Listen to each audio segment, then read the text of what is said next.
Hola, me llamo Victoria y hoy voy a contarles acerca de los desafíos que personas como nosotros, personas con discapacidad, hemos enfrentado a través de la historia. Enrique. ¡Hola a todos! ¡Hola a todos! Será mi compañero en este paseo por la historia.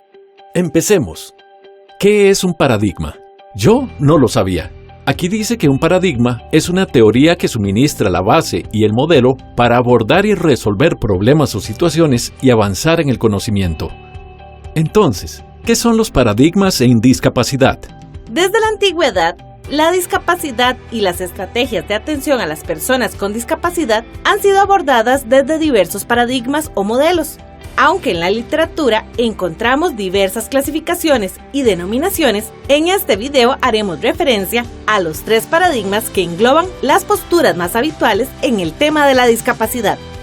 Esos son el paradigma tradicional, el paradigma médico-biológico o rehabilitador y el paradigma social de derechos humanos. Empecemos con el modelo de prescindencia o modelo tradicional.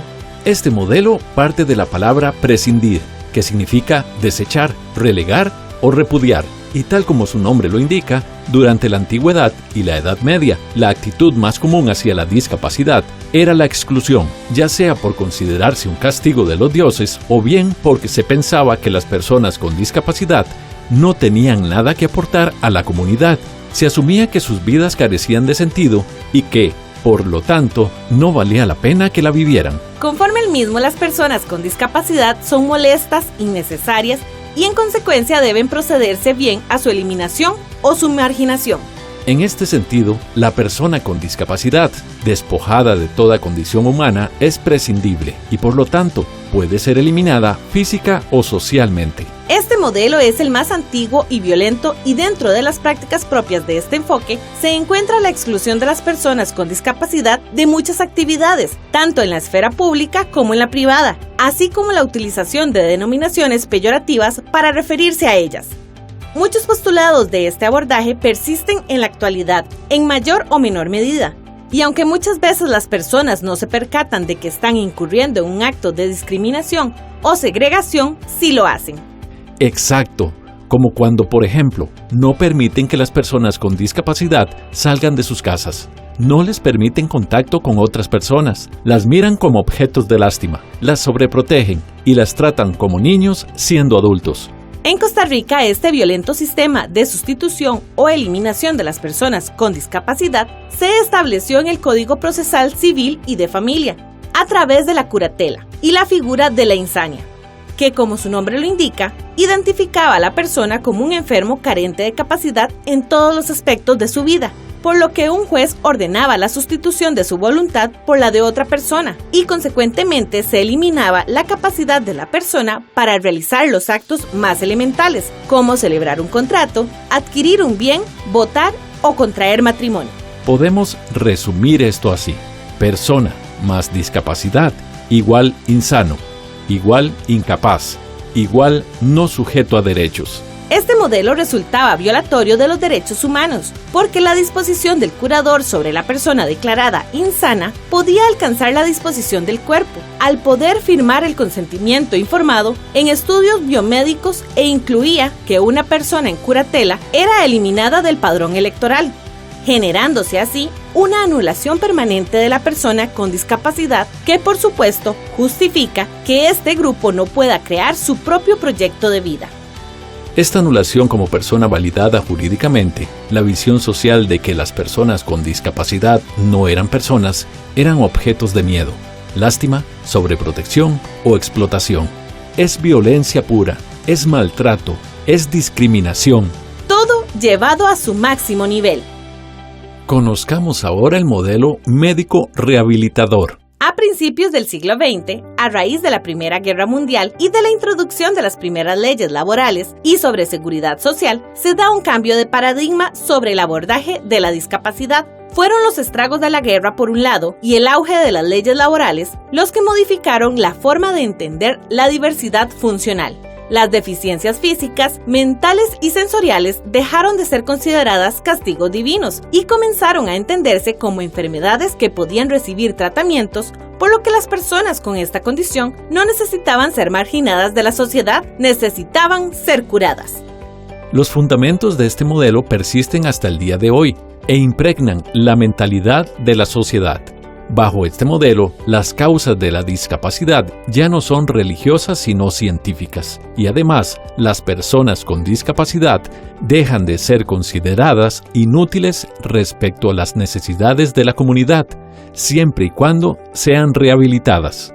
Vemos así cómo, al cambiar las causas de la discapacidad, se modifica su concepción y su tratamiento, pues al entenderse como una deficiencia biológica con causa científica, la discapacidad no solo puede ser curada, sino además prevenida. El objetivo del modelo médico es curar a la persona con discapacidad, o bien modificar su conducta con el fin de esconder la diferencia y de este modo incorporarla a la sociedad.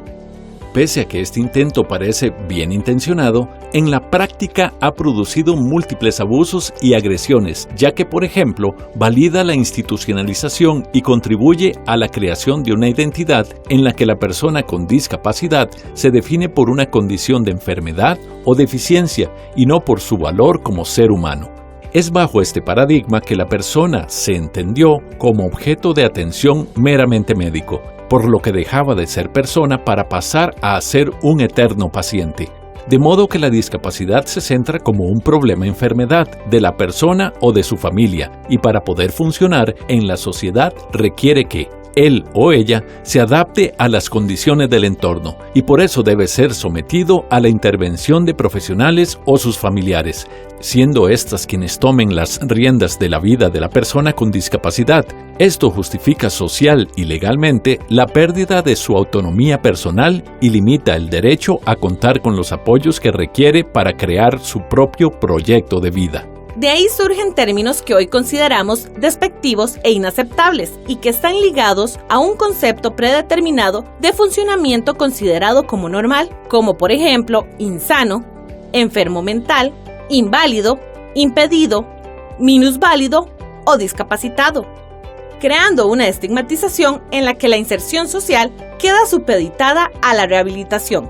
Como consecuencia de este modelo, se equipara la discapacidad con la enfermedad, lo que favorece la estigmatización, segregación y discriminación de las personas con discapacidad, y más de aquellas que presentan discapacidad psicosocial e intelectual. Yo no quiero eso para mí, ni para nadie. Yo tampoco, y aquí es donde entra el modelo social o de derechos humanos. Veamos en tu tablet cómo funciona una sociedad donde impera este modelo. Te va a gustar. Este modelo centra el núcleo del problema en el entorno y no en la discapacidad de la persona. Este modelo de abordaje de la discapacidad desde los derechos humanos es impulsado por las propias personas con discapacidad a nivel mundial. Tuvo como resultado el reconocimiento de las personas con discapacidad como lo que siempre fueron, personas, y por lo tanto sujetos de derechos, lo que necesariamente trae consigo el reconocimiento de su personalidad e igualdad jurídica ante la ley.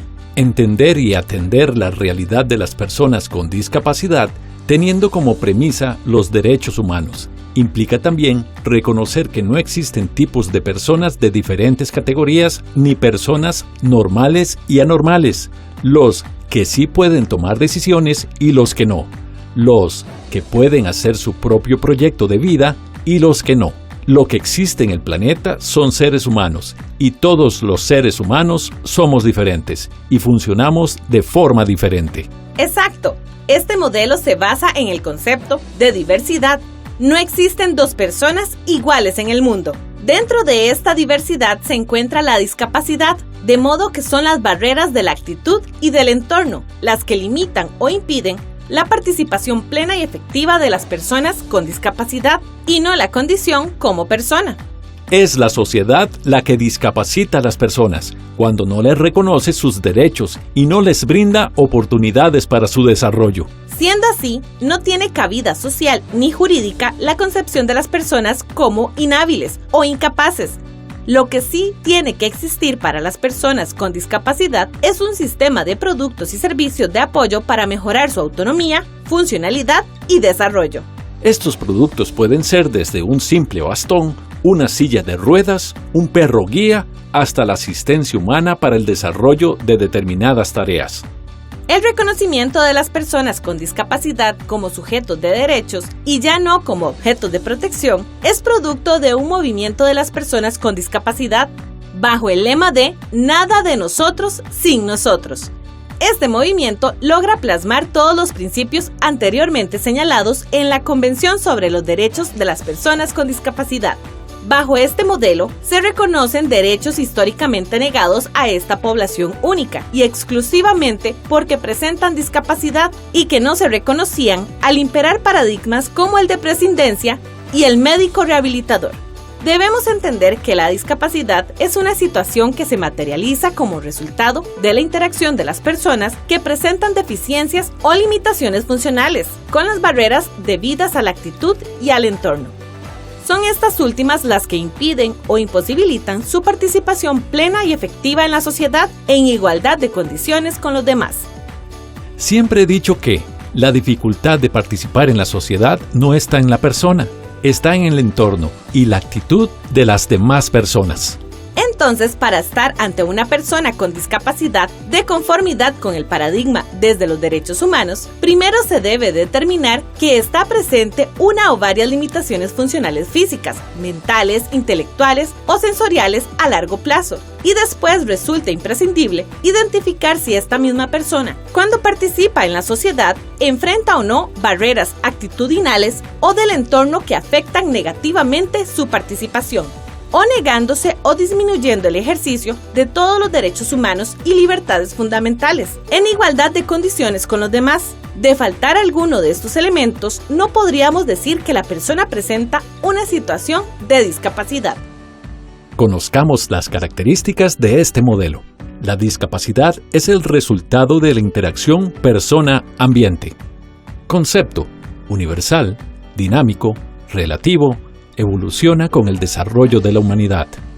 No niega la existencia de las deficiencias, pero enfatiza en las capacidades de la persona y en la participación del entorno. Persona sujeto de derechos. Abordaje integral y de atención a la diversidad, basado en los derechos humanos y libertades fundamentales, parte de las necesidades de todas y cada una de las personas. La persona es parte de un colectivo que participa en la toma de decisiones de los asuntos que le compete, ejerce, orienta y promueve la defensa de sus derechos. Es un asunto político, económico, social, entre otros, o sea, un enfoque transdisciplinario. Coparticipación con equidad de las personas con discapacidad en todos los aspectos de la vida. Entidades y funcionarios facilitadores de conocimientos, servicios y apoyos abiertos a la diversidad en contextos inclusivos, accesibles, oportunos, de calidad y flexibles. Ambientes y objetos diseñados para que puedan ser utilizados por cualquier persona. ¿Y cómo se logró esta nueva visión del modelo social o de derechos humanos? Esto lo logramos gracias a las luchas de las personas con discapacidad y las organizaciones que trabajaron por años para lograr un cambio social. También gracias a la concientización de la sociedad respecto a la igualdad y diversidad. Y bajo este modelo es que nace el CONAPDIS como la institución rectora en los derechos de esta población. Muy interesante. Vamos a conocer más sobre el CONAPDIS en el próximo video.